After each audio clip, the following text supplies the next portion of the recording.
sacrifice. Obviously, a lot of hard work has gone into the roles that you've had.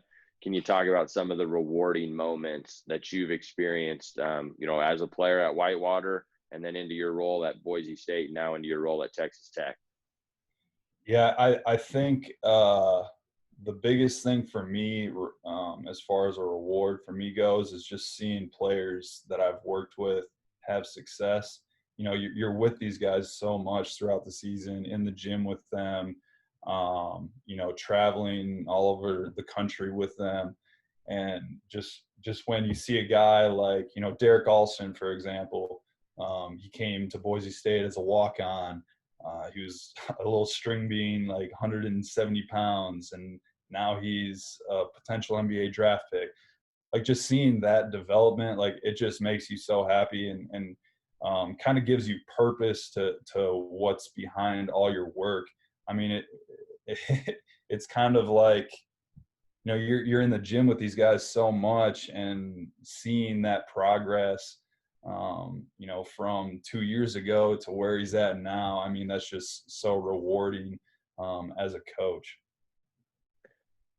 I want to get into, just a few of the things that you've learned. I know you've learned a lot in your time at Boise State, and I know you will learn a lot in your time at Texas Tech. Can you share with us some things that you've learned while at Boise State? We'll have to get in later. You haven't been at Texas Tech very long, but just some things that you're going to take away from Coach Rice that you'll use in your coaching. Yeah. So one of the big things that Coach Rice always said was culture beats schemes. So he was a big culture guy. We talked about it every day. We kind of went through, and he kind of wrote up what our culture meant, and I made it into a book for him.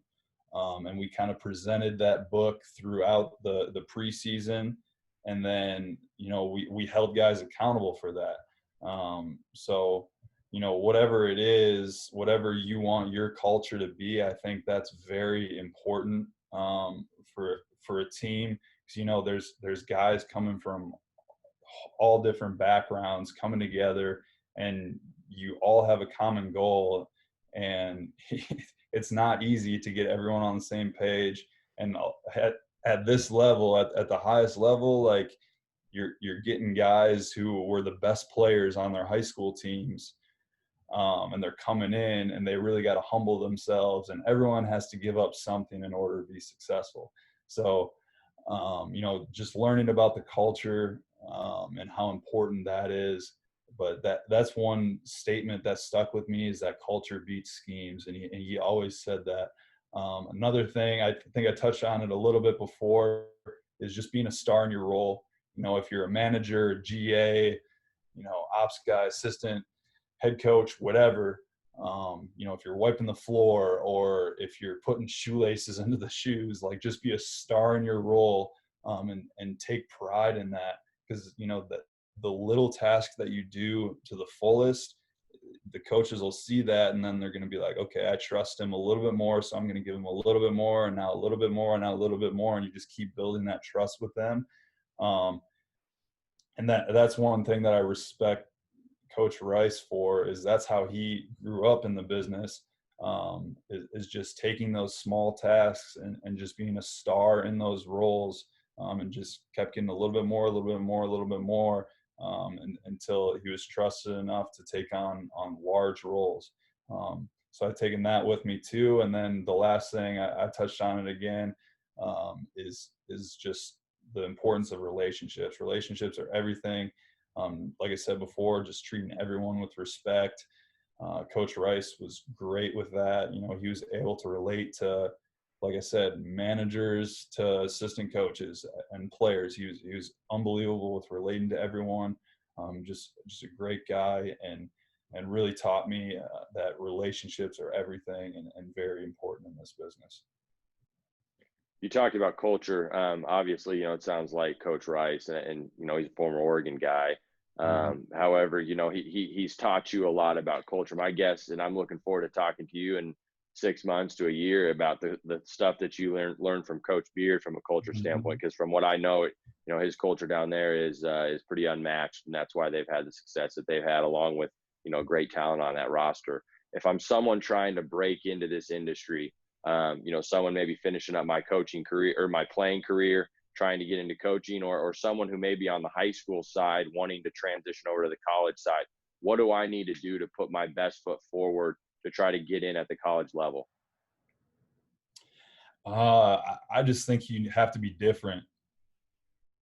Everyone wants to be at the Division I level. Not everyone understands the time commitment and the work that it takes. Like I said before, and I'm not trying to toot my own horn or anything, but I literally would sit in the gym for all day at AAU tournaments and just write notes on players. Like, did that help me? I don't know if it did, but if anything, it taught me how to work, and just doing stuff like that, just taking all the information in that you can from, and listening to the right people, and just being, like I said, humbling yourself to do small tasks like wiping the floor or whatever it is. Because I know, like, as a former player, I know I was at Division III, but even at Division III, like they cater to your needs as a player, for the coaching staff. So when you transition to a coaching position, you really have to take on that servant leadership and impact these young kids' lives in a positive way, on and off the court. So I just think that that's really important. I think you bring up a really important point, with being a GA, the work that comes into being a good GA, and honestly, the work that comes with being a coach at that level, at the Power 5 level, at the Division I level, Division II level. I mean, all the way down. I want to share a story or a couple stories just to kind of elaborate on that work and that time commitment, and I want to kind of get your take on it. But I can remember, Coach Altman when I was up at Oregon.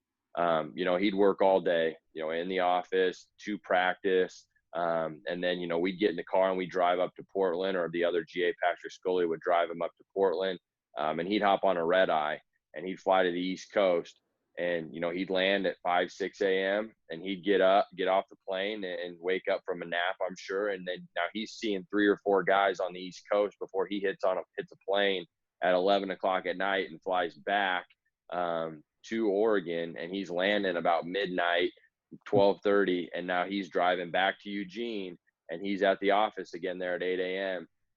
And just that kind of stuff kind of shows the time commitment, the sacrifice. And then when we're at the Pac-12 tournament as a GA, one of our roles, and I know you've had to do this as well, you're cutting a lot of film, you're helping put together scouting reports. We make a run last year in the Pac-12 tournament and win 4 games in a row, and we played the last game of the day. Each day we played it. It was supposed to tip at 8:30, 9 o'clock. Ended up tipping 9:15. Game's over. Back to the hotel about 12:30, and then now we're diving into the next scouting report. You're going to bed at 4:30 up, and you're having to have that ready. And like you've said, it's got to be ready with extreme attention to detail. That's what it takes to be at that level. Can you talk a little bit about, your day to day, some of the things that you can remember and look back on? You talked about being in the AAU gym, but now in your role as a GA, how difficult it can be at times, but at the same time, you do it because you love it. Yeah, for sure. And you really have to love it when you get into it.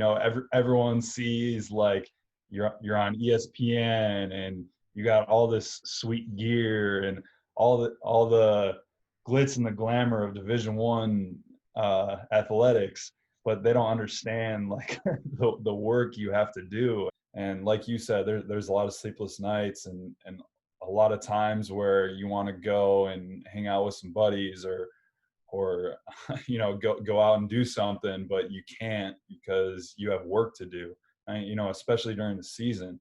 But even out of the season, there's weekends where you can't do anything because you might have a recruit in town, and you're obligated to be around and basically be on call for whatever they need you to do to assist with that visit. So that it's just a 24/7 commitment to the job. And like you said, you really got to love it to be able to do it and to be able to stay in the business at this level. No question. I want to get into just a couple questions here, more on a personal level, just to kind of see, how you learn and some things that you've experienced along the way. What books or podcasts have been helpful to your development as a coach and as a person? Yeah, so I'm not a huge podcast guy. And then as far as books go, my favorite book is Relentless by Tim Grover. He was MJ's trainer and Kobe's trainer, and everyone that's gonna view this interview is gonna see The Last Dance, I'm sure. So they'll know who Tim Grover is. But that's a great book. Just being relentless in everything you do, and he's got a lot of good tidbits in that book. And then another book that I really liked that isn't sports related was Tuesdays with Marie. Great book. Yeah, it's a great book. My mom actually told me, hey, I just read this book. Like, I think it would be great for you to read it. And I was just like, okay, just send it to me. So she sent it to me and I read it. And it's just a great life lesson book. So that's another one that I would recommend. And then the last one is kind of a funny book, is Don't Put Me In, Coach, by Mark Titus. He was a walk-on at Ohio State. Yeah, it's just a really funny book, and some good stories in there from his time at Ohio State. And so yeah, those are the three books that I really like and that I've read recently. And then, like I said, I'm not a huge podcast guy. I'll listen to some, but Sidelines with Evan Daniels, I think, is a good one. Last thing, I want to talk to you just real quick about, some of the best players that you've been around. What has separated those players from other players? Yeah, so a couple of the best players that I've been around, obviously I haven't been in this business for too long, but at Boise State we had, some high level players. The three that stick out to me though are Justinian Jessup, Emmanuel Acott, and Marcus Shaver. And the reason why I say that those three stick out to me is, number one, they're just respectful. They respected me even if I was a GA. They listened to me and understood that, I'd been through it and was just there to help them. And once they realized that, they were just all in and all ears. And that leads me to the next point, is that they're great listeners. They didn't act like they knew it all. They were coachable. And that really separated them as well. And then the last thing is just their relentless work ethic. They wanted to get better. They wanted to be in the gym. They were always in the gym. They were doing the right things. They weren't just messing around in the gym, kicking the ball around, shooting half quarters. They were in there with purpose. And I think that really separates them, because when you're in the gym with purpose consistently, and you want to be in there, you want to be coached, you want to get better, it's easy to separate yourself. Drew, really appreciate you taking the time. I know you're busy transitioning a new position down there at Texas Tech, but thank you very much for taking the time. I know you shed some light on a lot of things and kind of shared your experiences, which I know people will be able to learn from. So thanks a lot, and looking forward to seeing your success down at Texas Tech and into the future. Yes, sir. Appreciate you, Jake. Thanks for having me on.